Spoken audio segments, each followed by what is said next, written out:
is dead 12 years after he killed 3 people in Snohomish County. We don't know what time he died. We'll be hearing that as soon as the witnesses file back into the briefing room. It's not a long walk, but there is a bit of a walk from the Unit 6 death chamber back into that central part of the prison where that briefing room is located. So of course we'll all be waiting, and the prison will be giving them a little bit of time to compose themselves before they come back in. I should also add that the prison is making counseling available to staff members who take part in carrying out these executions. That is something that they've had to do in the past, and I think want to make that possible, because of course it is never easy for someone to witness a death like this. But once again, we can tell you that we have just received official notification that Charles Campbell is dead, that he was hanged here at the state penitentiary in Walla Walla. Let's go back to you. There's another thing that slows down the announcement, which is that the family has to be allowed to leave through the back of the penitentiary.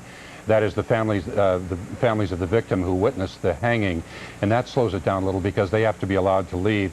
Then it is a walk, as she said, across to another building. People don't realize that the execution takes place in a building separate from the administration building, where the press is kept in very tight quarters. Isn't that correct, Linda?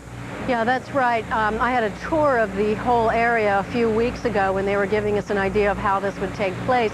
And in fact, you do walk outside and through kind of a prison yard area, and the Unit 6, where the execution chamber is located, is sitting by itself kind of in the back by a guard tower area.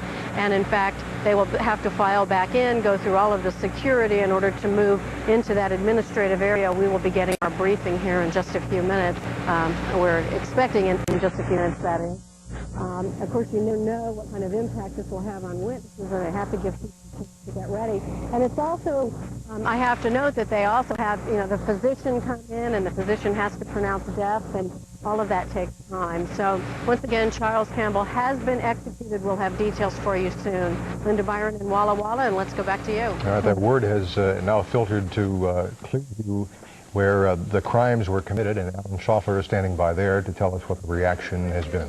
Well, the reaction here, as you might expect, relief and exaltation. A tremendous cheer went up here just as the official announcement came in about Charles Campbell's death. We're going to talk now with Betty Hunholtz. She knew one of the victims, one of Charles Campbell's victims, and your feelings right now. It is a somber night. A man's life has just been taken, but how are you balancing that tonight? Well, I feel great that it's over with, and sad still for the families. It's, I knew the little girl. I gave her shots as a baby, and it really affected the whole community a lot to lose these people, these beautiful people. The husband of Mr. Hendrickson actually married a friend of mine who also lost a daughter. So he's had a lot of trauma, both of them in their lives. And I think they'll be very relieved to have this over finally. I know I am. I think the rest of the community is too.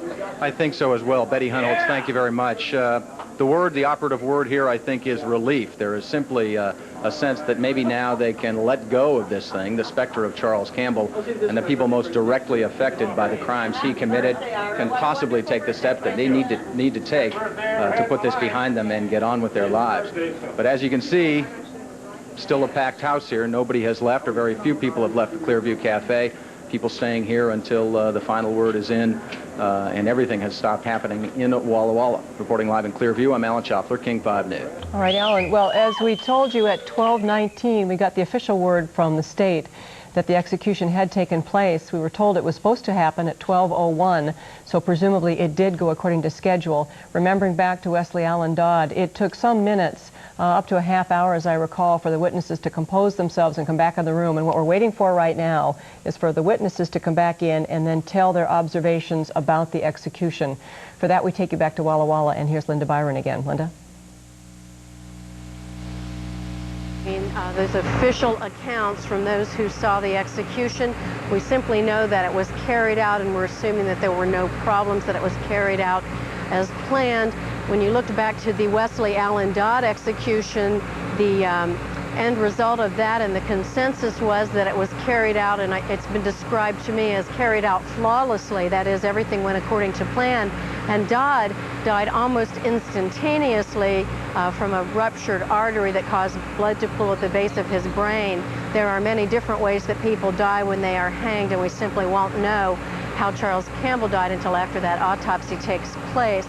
One thing I should mention here is that I think people all across the state are watching this execution and following this very closely, because even though the crimes occurred in the western part of the state, the jury, as you may recall, in the murder trial was from Spokane. So this has had ramification across the state.